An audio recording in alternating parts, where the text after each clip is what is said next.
موم موم کہاں ہیں آپ؟ سلا لاؤنج میں ابرش کو آواز دیتے ہوئے داخل ہوئی تھی کیونکہ وہ خواب سے ڈر کر اٹھی تھی۔ اے ڈرپوک سنو، موم کہاں ہے میری؟ راہب جو وہیں صوفے پر بیٹھا تھا اور اسکیل پر کالا ٹیپ لگا رہا تھا، سلا اس کے پاس کھڑے ہو کر ہر بار کی طرح اکھڑے اکھڑے لہجے میں پوچھنے لگی۔ میں تو ریئل لائف چیزوں سے ہچکچاتا ہوں، مگر تم جن کا ریئل لائف میں کوئی وجود ہی نہیں ہوتا ان سے بھی ڈر جاتی ہوں۔ تم ڈرپوک ہو یا میں؟ راہب نے پہلی بار اس کی بات کا جواب دیا تھا اور یہ دیکھ کر آنکھیں پھاڑ پھاڑ کر وہ اس کے وجود کو دیکھنے لگی۔ ہو تو گونگا بولتا بھی ہے، واؤ! سلا اپنا ڈر بھول کر راہب کو مزید تنگ کرنے لگی تھی۔ ویسے گونگے، تم اسکیل پر ٹیپ کیوں لگا رہے ہو؟ اگر ٹوٹ گیا تو نیا لے لینا یا مجھ سے مانگ لو۔ سلا مغرور لہجے میں بولتی ہی اس کے برابر میں ہی ٹک گئی تھی۔ راہب نے ایک بار اس کی جانب بیزاری والی نگاہ سے دیکھا اور پھر واپس اپنے کام میں مصروف ہو گیا۔ واہ زبردست، پر یہ کرتا کیا ہے؟ راہب نے ایک ہاتھ بنایا تھا جس کی تعریف سلا بے اختیار کر بیٹھی تھی، ساتھ ساتھ وہ تجسس سے پوچھ بھی رہی تھی کہ وہ ہاتھ کرتا کیا ہے۔ لاؤ میں دکھاتا ہوں۔ راہب نے یہ کہہ کر سلا کے ہاتھ پر بنایا ہوا کالے ٹیپ سے کور ہاتھ رکھا تھا اور سلا کی انگلیوں پر اس ہاتھ سے منسلک رنگ ڈالے تھے۔ اب سلا آسانی سے اپنے ہاتھ کے ساتھ ساتھ اس مصنوعی ہاتھ کو بھی چلا رہی تھی۔ واو، یہ تم نے کیسے بنایا؟ سمپل ہے، scale, pipe, black tape, sheet, marker اور رنگ کی مدد سے۔ بہت آسان ہے، تم بھی یوں ہی بنا لو گی۔ راہب کے کہنے پر وہ سر ہلانے لگی تھی۔ 7 سال کے بچے کا اتنا خوبصورت اور معمولی چیزوں سے بغیر کسی کی مدد کے ہاتھ بنانا اس کی ذہانت کا منہ بولتا ثبوت تھا۔ کیا میں یہ رکھ سکتی ہوں؟ سلا نے لچکدار انداز میں پوچھا تو وہ بولا، ہاں رکھ لو، اور یہ کہتے ساتھ ہی وہ تیزی سے اس سے ہاتھ لے کر اپنے کمرے کی جانب دوڑ گئی تھی۔ دوسرے دن وہ ناشتہ کرنے اپنی سیٹ پر آ کر بیٹھا۔ سلا، مجھے نہیں پتا تھا کہ تم اتنی ذہین ہو۔ ابرش کی تعریفی الفاظ سن کر وہ حیرت سے سلا کی طرف دیکھنے لگا جس نے اس کا بنایا ہوا ہاتھ اپنا کارنامہ بتا کر ابرش، فاطمہ بیگم اور ملک صاحب کے سامنے پیش کیا تھا۔ دیکھو راہب، یہ سلا نے خود بنایا ہے، اور وہ بھی پائپ، اسکیل، دھاگے اور کیا استعمال کیا تم نے سلا؟ ابرش سلا سے پوچھنے لگی تو سلا بڑے فخر سے راہب سے معلوم کیے ہوئے سامان کا بتانے لگی۔ راہب کے ننھے سے دل کو سخت دکھ پہنچا تھا سلا کی اس حرکت پر، مگر اپنی ماں کے چہرے کی خوشی دیکھ کر وہ خاموش ہو گیا تھا۔ دیکھا امی آپ نے، میرے تو دونوں ہی بچے ایک سے بڑھ کر ایک ہیں، ابرش نے فخر سے اپنی امی سے دیکھتے ہوئے کہا تھا۔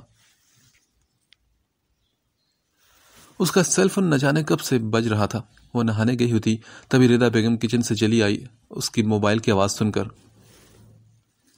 ہیلو، فون کیوں نہیں اٹھا رہی تھی تم میرا؟ تم نے آکاشا کو آخر کار پھنسا ہی لیا نا، پر کوئی بات نہیں، ابھی وہ حقیقت سے واقف نہیں ہے تمہاری۔ اس بیچارے کو کیا پتا کہ تم میرے بچے کی بن بیاہی ماں ہو، اور نہ جانے تم نے کہاں کہاں منہ کالا کر رکھا ہے۔ اگر تم چاہتی ہو کہ میں آکاشا کو کچھ نہ بتاؤں تو چپ چاپ اس شادی سے انکار کر دو، اسی میں تمہاری بہتری ہے، ورنہ میں اسے سب سچ سچ بتانے پر مجبور ہو جاؤں گا، اور حقیقت جاننے کے بعد تمہاری جیسی بے حیا اور بے غیرت لڑکی پر وہ تھوکنا بھی پسند نہیں کرے گا۔ یہ ندیم کی کال تھی، کیونکہ جب وہ آکاشا کو شادی کرنے سے روک نہ سکا تو اب وہ ہانیہ کو کال کر کے دھمکانے لگا تھا۔ رضا بیگم اس کی دھمکی سننے کے بعد غصے میں آگ بگولا ہو گئی تھی۔ کس کو یہ دھمکی دے رہے ہو تم؟ میری بیٹی کو؟ جاؤ بتا دو سب کچھ، بلکہ تم ابھی چلے جاؤ، کیونکہ تم جیسا ذلیل میں نے اپنی زندگی میں کبھی نہیں دیکھا۔ کاش میرے ہاتھ میری بیٹی کی عزت نے نہ باندھے ہوتے تو میں تجھ جیسے غلیظ مرد کا قتل کر دیتی۔ تم جیسے گھٹیا لوگوں کو میری نظر میں جینے کا کوئی حق نہیں۔ اب فون رکھ، اور آئندہ میری بیٹی کو کال کر کے تنگ کرنے کی ہمت بھی مت کرنا، سمجھے تم؟ بڑا آیا میری بیٹی کو دھمکانے والا۔ رضا بیگم نے ندیم کے پسینے چھڑوا دیے تھے۔ تبھی ہانیہ ٹاول میں بالوں کو لپیٹ کر واش روم سے نکلتے ہوئے پوچھنے لگی، امی کس کا فون تھا؟ کچھ نہیں بچی، بس وہ کچھ پروڈکٹس بیچنے والوں کا تھا تو میں نے منع کر دیا کہ ہمیں نہیں چاہیے۔ رضا بیگم لاپرواہی سے کہہ کر اس کا سیل فون شوکیس پر رکھ کر وہاں سے چلی گئی تھی۔ ہانیہ اس وقت مدینے کی گلیوں میں گھوم رہی تھی۔ وہاں کی پاکیزہ ہوا اس سے ٹکراتے ہوئے جا رہی تھی۔ وہ کبھی خوبصورت عمارتوں کو دیکھتی تو کبھی وہاں کے صاف ستھرے روڈز کو۔ وہاں کی ہر چیز سے نور پھوٹتا ہوا محسوس ہو رہا تھا۔ رضا بیگم کی تو زبان نہیں تھک رہی تھی آکاشا کو دعائیں دیتے ہوئے۔ وہ ہوٹل پہنچی تو آکاشا روزہ رسول صلی اللہ علیہ وسلم کے وسیع و عریض صحن میں سفید قمیض شلوار میں ملبوس تھا. سر پر سفید موتی والی خوبصورت سی چمکتی ہوئی ٹوپی سجائے وہ یمن کے شہزادے سے کم معلوم نہیں ہو رہا تھا. اور دوسری طرف ہانیہ ہوٹل کے روم میں سفید رنگ کے سادے سے قمیض شلوار اور لال رنگ کے دوپٹے میں اس کی دلہن بننے کے لیے تیار بیٹھی تھی. ان دونوں کا نکاح ہوتے ہی ہانیہ کو آکاشا کی کال آئی تھی. میں گاڑی بھیج رہا ہوں، تم بھی آ جاؤ، شکرانے کا سجدہ ایک ساتھ ادا کریں گے روزہ رسول صلی اللہ علیہ وسلم پر. میں جانتا ہوں کہ ہمارے بیچ پردہ حائل ہوگا، نہ تم مجھے دیکھ پاؤ گی نہ میں تمہیں، لیکن جب ہم ایک ساتھ شکرانے کا سجدہ ادا کریں گے تو ہمارا رب ہمیں دیکھے گا، اور وہ لمحہ دنیا کا حسین ترین لمحہ ہوگا میرے لیے، کیونکہ میں نے بہت بڑے ارمان سجائے ہیں اس خوبصورت دن کے، اور پلیز جلدی آنا. اس کے الفاظ محبت سے لبریز اور سحر انگیز تھے. ہانیہ تو اپنے پورے جسم میں جھرجری سی محسوس کر رہی تھی. اسے خبر نہیں تھی کہ آکاشا اس قدر عاشق رسول ہے، پر وہ عاشق رسول اور خدا سے ڈرنے والا بندہ تھا. تبھی تو اس کی سوچ لوگوں سے بہت مختلف تھی. جہاں لوگ ہانیہ کے بچے کو حرام کی اولاد اور گناہ مان رہے تھے، وہ لڑکا اسے انسان کہہ کر اس کے لیے ہانیہ تک سے لڑائی کر چکا تھا. ہانیہ جیسے ہی وہاں پہنچی تو اس کے قدم باہر رک گئے تھے. کیا ہوا بیٹے، اندر آؤ نا. ردا بیگم پلٹ کر اس کی طرف دیکھتے ہوئے بولی، مگر اس کے قدم تھمنے کی وجہ اس کا زندہ ضمیر تھا جو اسے سخت ملامت کر رہا تھا.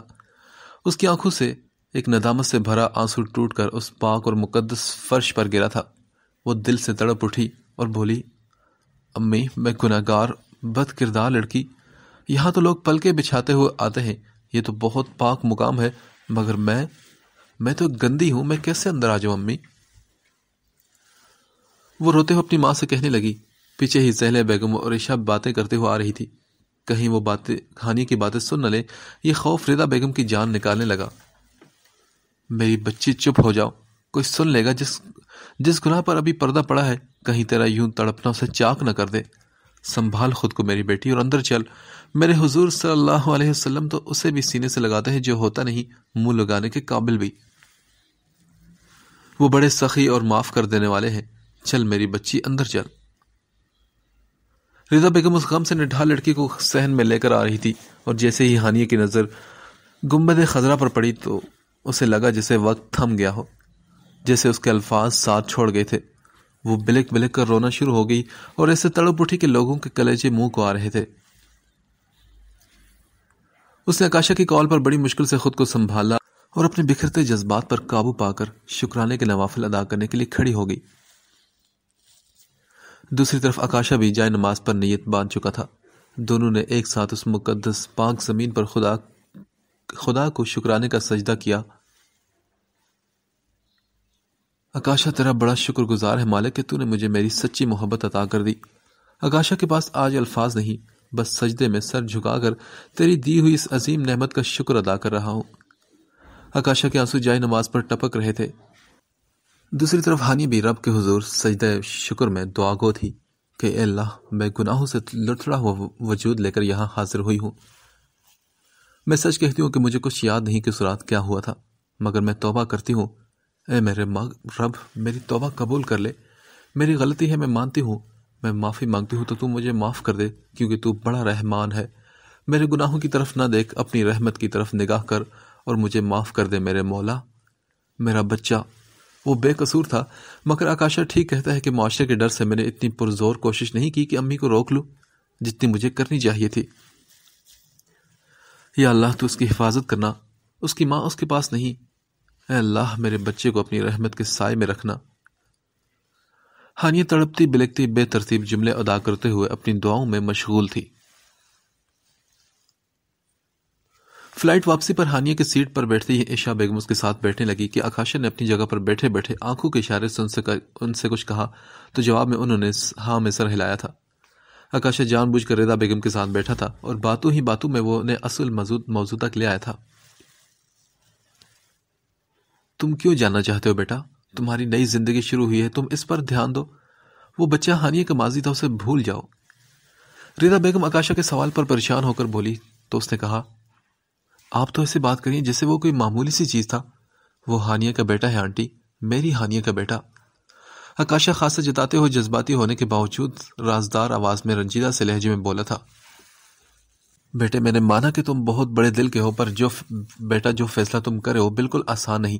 اگر وہ مل بھی گیا تو تمہاری غیرت اپنانے دے گی اسے؟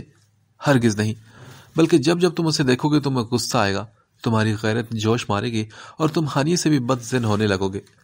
بیٹا میں ایک ماں ہوں، ہانیے کی ماں ہوں، میں دشمن نہیں اس کی۔ میں نے بہت سوچ سمجھ کر اس بچے کو کچرے کے پاس چھوڑا تھا اور مجھے یقین ہے کہ اب تک تو وہ مر چکا ہوگا۔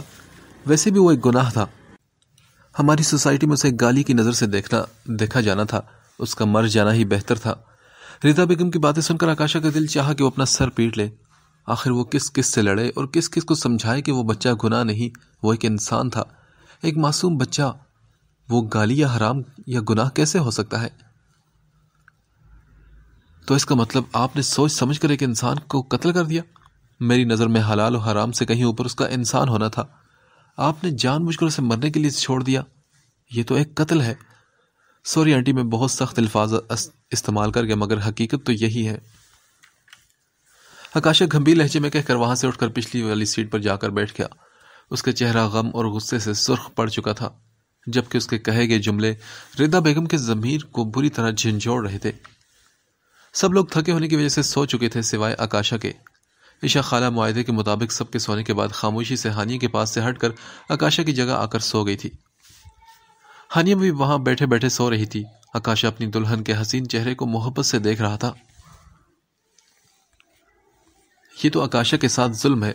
دادا سسر، چچا سسر اور سسر ابو کے سونے کا انتظار کرتے کرتے آکاشا کی دلہن ہی سو گئی۔ سارے ارمانوں پر پانی پھیر دیا۔ سوچا تھا کہ اب تو میری دلہن ہے، اب جتنی چاہے باتیں کر سکتا ہوں، پر افسوس آکاشا اور آکاشی کی قسمت۔ وہ اپنے ماتھے پر ہاتھ مار کر اداس لہجے میں بول رہا تھا کہ اس حسن سراپا نے نیند میں اس کے کندھے پر اپنا خوبصورت چہرہ ٹکا دیا۔ آکاشا تو ایک دو لمحے کے لیے سانس لینا تک بھول چکا تھا۔ ہانیہ کا قرب اس کے دل کو سکون بخش رہا تھا۔ سارے شکوے شکایتیں بھول کر اب وہ صرف ہانیہ کا خوبصورت سراپا دیوانوں کی طرح دیکھنے لگا۔ اس کی گرم سانسیں آکاشا کی گردن اور چہرے کو جھلسا رہی تھی۔ لگتا ہے یہ ظالم حسینہ آکاشا کی جان لے کر ہی چھوڑے گی۔ اف، اتنی گرمی کیوں ہو رہی ہے یہاں پر؟ اچانک آکاشا کو شدید گرمی کا احساس ہونے لگا تھا۔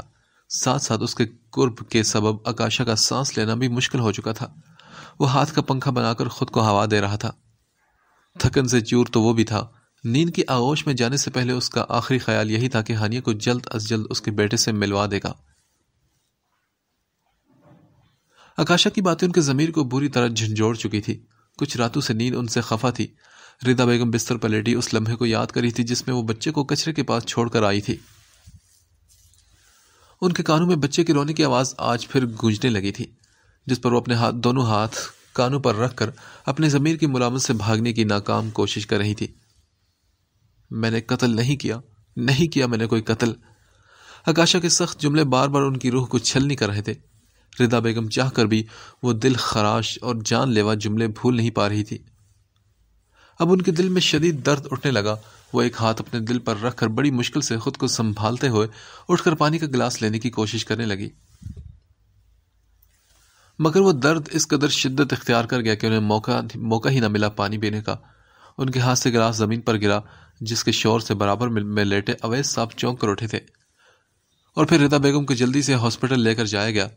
جب آکاشا کو ردا بیگم کے ہارٹ اٹیک کی خبر ملی تو اس کی پوری فیملی ان کی طبیعت کو پوچھنے کے لیے ہاسپٹل چلی آئی تھی۔ آکاشا بہت شرمندگی محسوس کر رہا تھا ردا بیگم کی حالت کو دیکھ کر۔ اسے اندازہ تھا کہ ان کی اس حالت کا ذمہ دار وہی ہے۔ ہانیہ نے زبردستی اویس صاحب کو آرام کرنے کے لیے گھر بھیج دیا تھا اور اب وہ اکیلے ردا بیگم کے ساتھ رک گئی تھی۔ دروازہ نوک ہونے پر اس نے اندر آنے کی اجازت دی۔ وہ سمجھی کوئی ہاسپٹل کا سٹاف ہے، لیکن آکاشا کو دیکھ کر وہ حیرت سے بولی، تم یہاں؟ ہاں میں۔ کیوں، مجھے نہیں آنا چاہیے؟ وہ پھولوں کا گلدستہ ہانیہ کو پکڑاتے ہوئے پوچھنے لگا۔ 2 بار آنا تو الاؤ نہیں ہے نا؟ یار حد ہے ویسے۔ آکاشا منہ بسورتے ہوئے کرسی پر بیٹھ کر بولا تھا۔ اچھا تم کب تک جاؤ گے؟ ہانیہ اس کے پاس آ کر پوچھنے لگی۔ ابھی تو آیا ہوں، بیٹھنے تو دو سکون سے۔ نہیں، میں اس لیے پوچھ رہی تھی کہ پھر تم یہاں امی کے پاس بیٹھ جاؤ، میں تھوڑی دیر سو جاتی ہوں، صبح سے بیٹھے بیٹھے میری کمر میں درد ہو چکا ہے۔ ہانی نے نظر جھکائے اپنی نازک کمر پر ہاتھ رکھ کر کہا، ارے ہاں ٹھیک ہے میری وائف، تم آرام سے سو جاؤ، میں ہوں امی کے ساتھ۔ اس کا رد بیگم کو امی کہنا ہانی کے دل کو تسکین بخش رہا تھا، اس لیے وہ سو جان فدا ہوئی تھی اس پر، مگر چہرے پر آشکار نہ ہونے دیا۔ اور اگر امی اٹھے تو فوراً مجھے آواز دے دینا آکاشا، وہ سامنے رکھے صوفے پر لیٹتے ہوئے بولی تھی۔ میں قاتل نہیں ہوں۔ آکاشا ردا بیگم کی حالت کا ذمہ دار خود کو ٹھہرا رہا تھا، اور یہی بات اسے دوبارہ یہاں کھینچ لائی تھی۔ ردا بیگم نے آنکھ وہی الفاظ بولتے ہوئے کھولی تھی جسے ادا کرتے ہوئے بے ہوش ہوئی تھی۔ آنکھ کھلتے ہی ان کی نگاہ کے سامنے آکاشا بیٹھا تھا، جسے دیکھتے وہ بلک کر بولی، آکاشا بیٹا، میں نے اس بچے کو قتل نہیں کیا، میں تو صرف اس معاشرے سے اپنی ہانی کو بچانے کی کوشش کر رہی تھی۔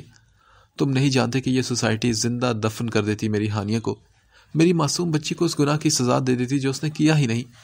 کب آ کر اس پر قیامت گزر گئی اسے تو خبر ہی نہیں۔ اس وقت مجھے ہانیہ کے لیے جو بہتر لگا میں نے وہ کیا۔ مجھ جیسی مجبور ماں اور کیا کر سکتی تھی، تم ہی بتاؤ۔ ان کا سوال آکاشا کو لاجواب کر گیا تھا۔ I'm sorry آنٹی، آکاشا بھی آپ سے معافی مانگتا ہے، لیکن ایک بات آپ کی باتوں سے مجھ پر یہ ظاہر ہوئی ہے کہ ہم خدا سے زیادہ معاشرے سے ڈرنے لگے ہیں۔ وہ افسردگی بھرے لہجے میں کہہ کر ہانی کی طرف بڑھا۔ ہانیہ اٹھو، میں جا رہا ہوں۔ آکاشا نے ایک قدم کے فاصلے پر کھڑے ہو کر اسے آواز دے کر جگانے کی کوشش کی۔ نہیں، مت جاؤ مجھے چھوڑ کر۔ وہ نیند میں آکاشا کا ہاتھ تھام کر معصومی چہرے پر سجائے بولی تھی۔ ابھی جاؤں گا تبھی تو بارات لے کر آ سکوں گا نا؟ اس نے ہانیہ کے ہاتھ پر اپنا دوسرا ہاتھ رکھتے ہوئے آہستگی سے کہا، جس سے وہ نیند میں ہونے کے سبب سن نہ سکی تھی۔ اٹھ جاؤ ہانی، آکاشا جا رہا ہے اور امی اکیلی ہیں۔ بس آکاشا کا آخری جملہ ادا کرنا تھا کہ وہ تیزی سے اٹھ بیٹھی، پھر اپنی آنکھیں مسلتے ہوئے بولی، اچھا ٹھیک ہے تم جاؤ۔ ویسے نیند میں تم بہت زیادہ میٹھا بولتی ہو۔ وہ بالوں کو پیار سے سہلاتے ہوئے مسکراتا ہوا چل دیا، اس بات سے بے خبر کہ وہ مقابل کا دل ہلا گیا تھا۔ اس کا بالوں کا سہلانا ہانی کے پورے جسم میں ایک بجلی کا کرنٹ کی طرح پھیل گیا تھا۔ وہ بڑی بڑی آنکھوں سے اس کے وجود کو حیرت سے تکنے لگی۔ اس کے جانے کے بعد ہانی نے اپنے بالوں پر خود ہاتھ لگا کر اس کے پرفیوم کی مہک کو محسوس کیا، اور پھر اس کی پیاری سی حرکت کو یاد کر کے مسکرا اٹھی تھی۔ آکاشا اسلام آباد پہنچ گیا تھا، ردا بیگم کی بتائی ہوئی جگہ پر، اور پھر اس نے اپنی پاور کا استعمال کرتے ہوئے اس علاقے کے پولیس انچارج کو بھی اپنے پاس بلا لیا تھا۔ جی سر، ایک بچہ ملا تو تھا، جو تاریخ آپ بتا رہے ہیں اسی تاریخ کی رات کو، مگر پولیس والے کی بات سن کر آکاشا کار کی سیٹ سے ٹیک ہٹاتے ہوئے فوراً بولا، مگر کیا؟ سر، اس بچے کے گلے میں آر کا لاکٹ تھا، ہم نے اسے رات میں ہی پاس والے یتیم خانے میں بھیج دیا تھا۔ پولیس والے کی بات سن کر وہ الجھا تھا۔ لاکٹ کے بارے میں تو امی نے کچھ بتایا نہیں، انہوں نے تو کہا تھا کہ اس بچے کے ہاتھ پر نشان تھا بس۔ اچھا یہ بتاؤ کہ اس کے بچے کے ہاتھ میں کوئی نشان تھا؟ سر اتنی پرانی بات ہے، مجھے ٹھیک طرح سے یاد نہیں، جتنا یاد ہو آپ کو بتا دیا۔ پولیس والے کا جواب سن کر آکاشا نے سر ہلا دیا تھا۔ تم میرے ڈرائیور کو یتیم خانے کا ایڈریس بتاؤ، آکاشا نے حاکمانہ انداز میں کہا، تو وہ بولا، سر میں خود لے چلتا ہوں نا آپ کو۔ اس کے کہتے ہی ڈرائیور نے آکاشا کی آنکھوں کے اشارے پر کار کا گیٹ کھول دیا۔ پولیس والا ڈرائیور کے ساتھ والی سیٹ پر بیٹھ کر اسے ایڈریس بتانے لگا، اور آکاشا نے دل ہی دل میں دعا کی، خدا کرے کہ میں تمہارے بیٹے کو ڈھونڈ سکوں ہانیہ۔ سر کیا وہ بچہ آپ کا؟ پولیس والے نے اپنا سوال ادھورا چھوڑا اور آکاشا کا ریئیکشن منہ پیچھے کی جانب موڑ کر دیکھنے لگا۔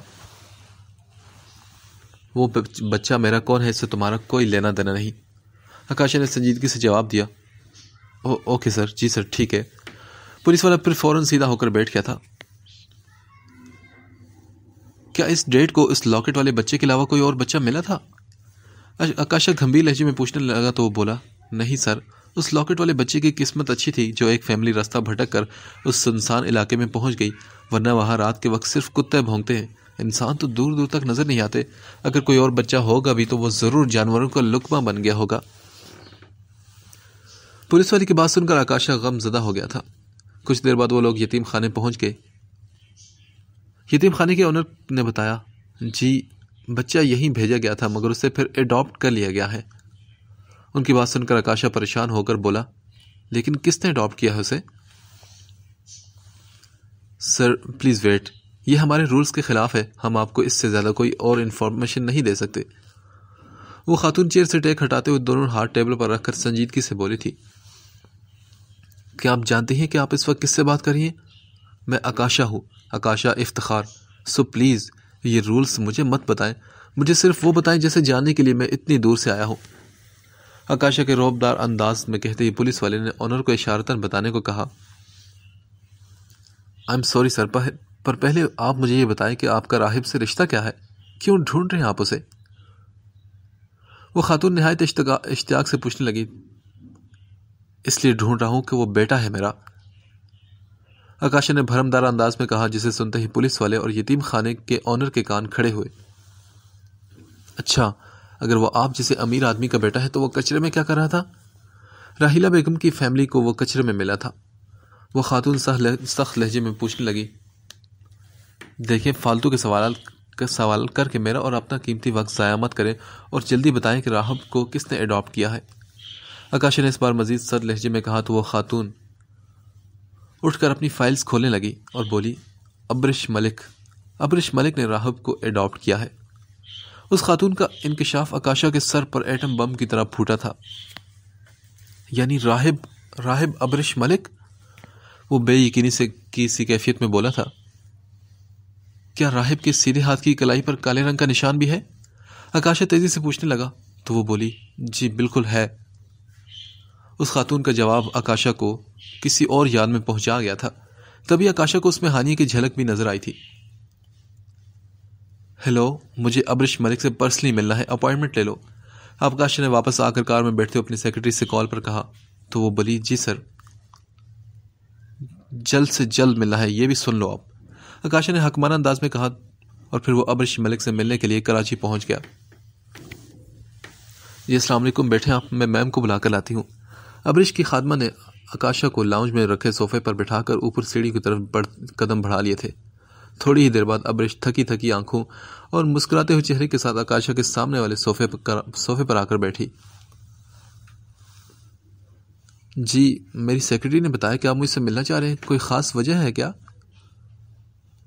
ابھی آکاشا سے راہب کے متعلق بات کرنا شروع کرتا اس سے قبل ہی ابرش کی ایک ملازمت تیزی سے آ کر پریشان لہجے میں بولی، میم راہب بابا کو تو کارن سوپ سے الٹی ہو گئی ہے اور ساتھ ساتھ ان کے چہرے اور پورے جسم پر لال لال ریشز بھی ہو گئے ہیں، کیونکہ اسے کارن سوپ سے الرجی ہے۔ آکاشا بے ساختہ بول اٹھا تو وہ بولی، آپ کو کیسے بتا میرے بیٹے کو کارن سوپ سے الرجی ہے؟ ابرش حیرت سے آکاشا کی طرف دیکھ کر پوچھنے لگی۔ آکاشا کو کیسے علم نہ ہوگا، آخر ندیم کے ساتھ ایک عمر گزاری ہے تو اپنے باپ کی طرح کارن سوپ سے الرجی ہے راہب کو۔ وہ دل ہی دل میں سوچنے لگا، آکاشا آپ نے بتایا نہیں کہ آپ کو کیسے علم ہوا میرے بیٹے کی الرجی کے بارے میں؟ ابرش اس کی خاموشی پر بے صبر ہو کر دوبارہ پوچھنے لگی تو وہ بولا، میرے کزن کو بھی ہے اسی لیے۔ آکاشا کا دل عجیب سی کیفیت کا شکار ہو گیا تھا، اسے اب ردا بیگم کی باتیں یاد آنے لگی۔ آکاشا کی غیرت اسے جھنجھوڑنے لگی تھی۔ راہب کمبل لپیٹ کر ابرش کے پاس چلا آیا۔ ارے بابا آپ نیچے کیوں آگے، موم اوپر ہی آ رہی تھی نا؟ ابرش راہب کو گود میں بھر کر اپنے صوفے پر بٹھاتے ہوئے محبت سے چور لہجے میں بولی۔ راہب بغیر کوئی جواب دیے ابرش سے چمٹ کر بیٹھ گیا تھا۔ تم جلدی سے جا کر راہب کی الرجی کی دوائی لے آؤ اور آئندہ راہب کو کارن سوپ مت دینا، تم نئی آئی ہو نا اس لیے معاف کر رہی ہوں، ابرش غصیلی نگاہ خادمہ پر ڈالتے ہوئے بولی تھی۔ ابرش راہب کا بالکل سگی ماں کی طرح خیال رکھ رہی تھی۔ یہ دیکھ کر آکاشا اپنے فیصلے کو لے کر دوبارہ نظر ثانی کرنے پر مجبور ہو گیا تھا۔ ابرش تو بالکل راہب کو ایک ماں کی طرح پیار دے رہی تھی اور ساتھ ساتھ معاشرے کی نظر میں راہب ابرش ملک جیسے امیر اور عزت دار خاندان سے تعلق رکھتا ہے۔ اگر میں راہب کو ابرش سے لے بھی لوں تو ہانیہ کی عزت کی خاطر مجھے اسے دنیا کے سامنے اڈاپٹ کیا ہوا بچہ دکھانا پڑے گا، جبکہ اگر وہ یہاں رہتا ہے تو وہ عزت اور نام دونوں پائے گا، اور پھر راہب وہ بھی اپنی تلخ حقیقت سے انجان شہزادوں کی طرح پل رہا ہے۔ میرے سچ بیان کرتے ہی وہ ایک حرام کی اولاد اور معاشرے کی نظر میں ایک گالی بن جائے گا، اور پھر میں خود بھی ہانیہ کے بیٹے کو قبول کر سکتا ہوں، مگر ندیم کے بیٹے کو قبول کرنا میرے لیے بہت مشکل عمل ہے۔ شاید امی کا فیصلہ ٹھیک ہی ہے، مجھے مان لینا چاہیے کہ ہانیہ کا بیٹا مر چکا ہے اور یہ جو بچہ میرے سامنے بیٹھا ہے یہ ابرش ملک کا بیٹا ہے۔ ملک خاندان کا اکلوتا چشم چراغ۔ آکاشا بھی انہیں سوچوں میں گم تھا کہ ابرش نے اسے اپنی طرف متوجہ کرنے کے لیے آواز دی، جس پر وہ بوکھلا کر بولا، جی ہاں آکاشا، آپ نے بتایا نہیں کہ آپ کیوں آئے تھے مجھ سے ملنے کے لیے؟ وہ دراصل میں آکاشا اس قدر سوچوں میں ڈوبا ہوا تھا کہ اچانک ابرش ملک کے سوال پر اس کا ذہن کام ہی نہیں کر رہا تھا کہ وہ کیا بہانہ بنائے۔ تبھی راہب نے آکاشا سے پوچھا، برو کیا آپ کی شادی ہو گئی؟ ارے نہیں نا، اسی کی تو دعوت دینے آیا تھا، آخر دولہے کے بھائی کے بغیر شادی کیسے ہو سکتی ہے؟ آکاشا اپنی پریشانیوں اور الجھنوں کو ایک سائڈ میں رکھ کر چہرے پر مسکراہٹ سجائے راہب کی طرف دیکھ کر بولا، جسے سن کر اس کے بھولے سے چہرے پر مسکراہٹ آئی تھی، واہ میں تو ضرور آؤں گا، کیونکہ مجھے ہانیہ بھابھی سے بھی ملنا ہے۔ راہب کے چہرے پر سے خوشی چھلکنے لگی تھی۔ اس کہانی کی جانب غیر متوقع جھکاؤ دیکھ کر ابرش الجھی تھی، جبکہ آکاشا یہ دیکھ کر مسکرانے لگا تھا۔ راہب اپنی سگی ماں سے لا علم ہونے کے باوجود محبت بھرا جھکاؤ رکھتا ہے۔ آکاشا نے الوداع لیتے وقت جب راہب کی جانب ہاتھ بڑھایا تو اس نے مسافے کی نیز سے کمبل سے ہاتھ باہر نکالا۔ اس کی کلائی پر جو کالا نشان تھا وہ آکاشا کو ندیم کی ایک بار پھر سے یاد دلا گیا۔ وہ عجیب سی کیفیت میں گرفتار ہو گیا تھا۔ سوری بیٹا، میں تمہیں اور تمہاری ماں کو اندھیرے میں رکھنے کا فیصلہ کر رہا ہوں، پر یقین مانو آکاشا سچے دل سے تمہاری بھلائی چاہتا ہے، جو تمہاری ماں سے کہیں زیادہ ابرش کے پاس رہنے میں ہے۔ یہ راز تو اب میرے ساتھ قبر تک جائے گا۔ تم یہاں آرام سے رہو، تمہارا مستقبل ابرش کے ساتھ پاس رہتے ہوئے بہت روشن ہے۔ تمہیں کوئی بھی حرام یا حلال کے ترازو میں نہیں تولے گا، اور نہ ہی یہ معاشرہ تمہیں گالی سمجھے گا، اور نہ ہی کبھی تمہیں اپنی تلخ حقیقت پتہ چل سکے گی۔ تم ہمیشہ سر اٹھا کر جیو گے۔ آکاشا دل ہی دل میں راہب سے معافی کا طالب تھا۔ راہب کا راز سینے میں دفن کر کے وہ وہاں سے چل پڑا تھا۔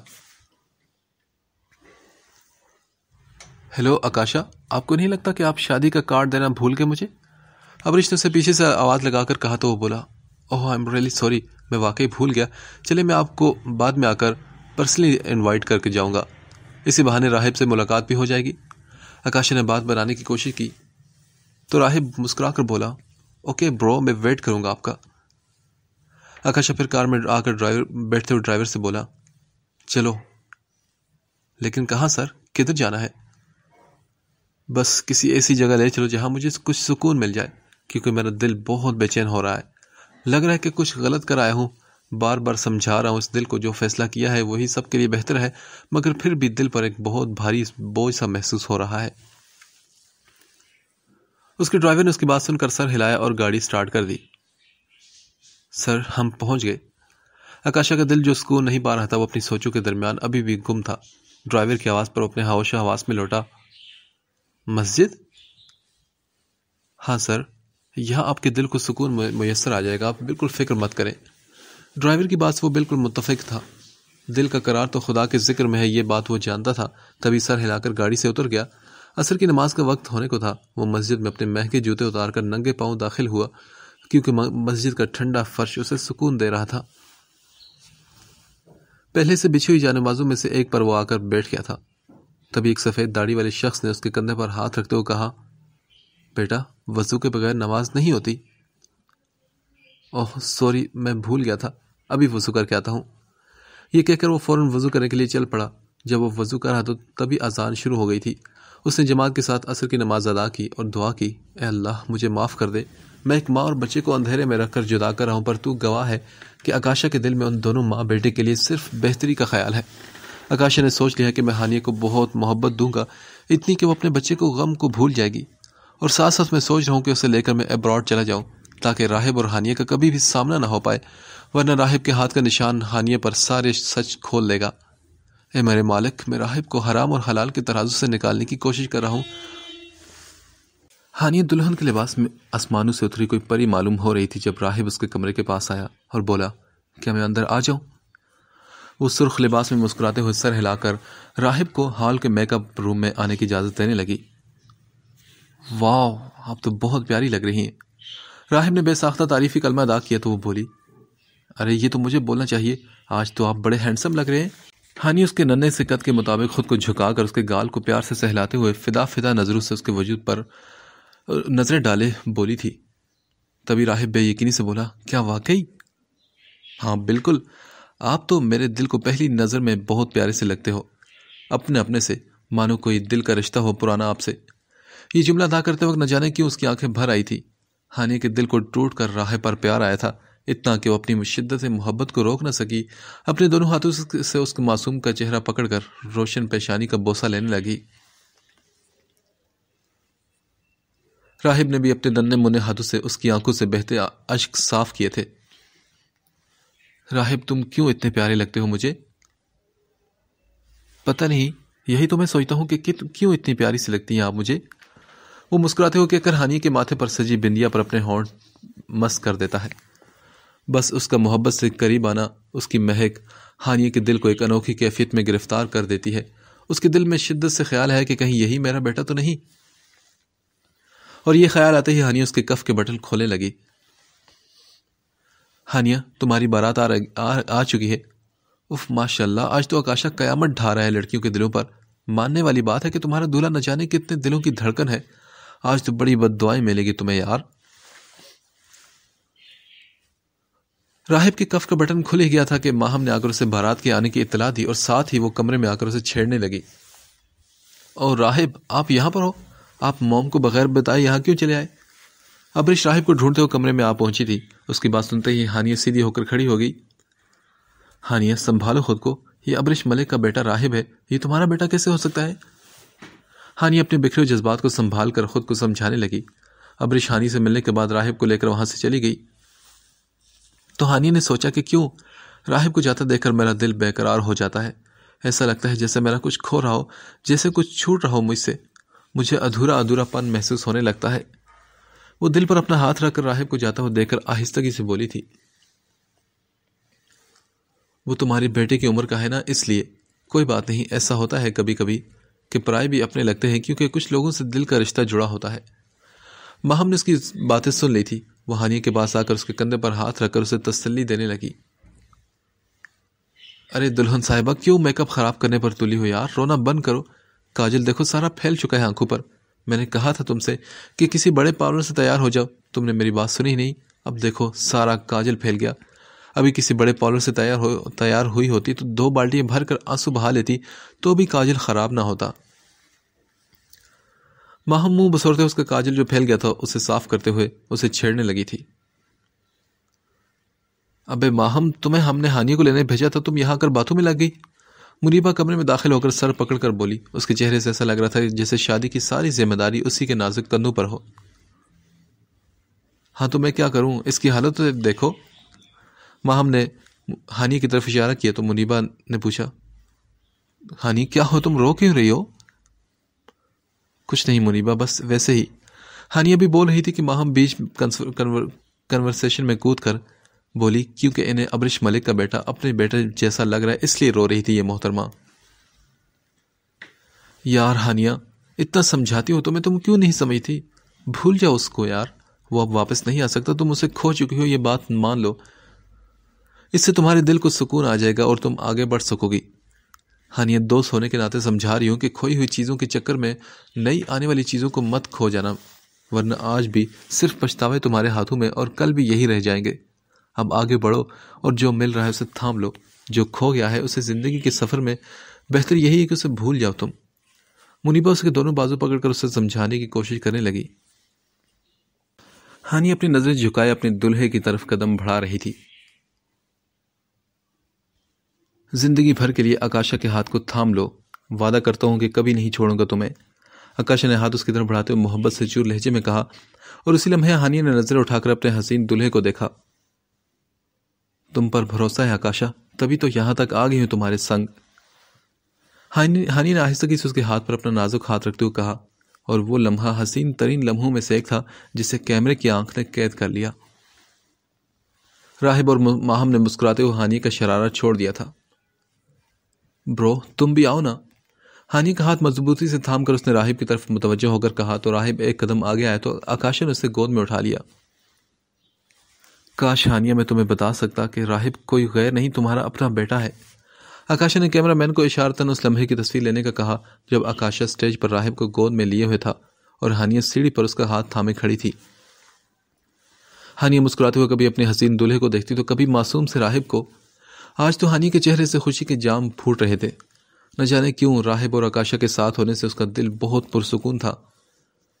اس کے دل کو بہت سالوں بعد اطمینان نصیب ہوا تھا اور وہ دل ہی دل میں خدا کا شکر ادا کر رہی تھی۔ وہ کہاں جانتی تھی کہ یہ آخری بار ہے جو وہ اپنے بیٹے کو دیکھ پا رہی ہے۔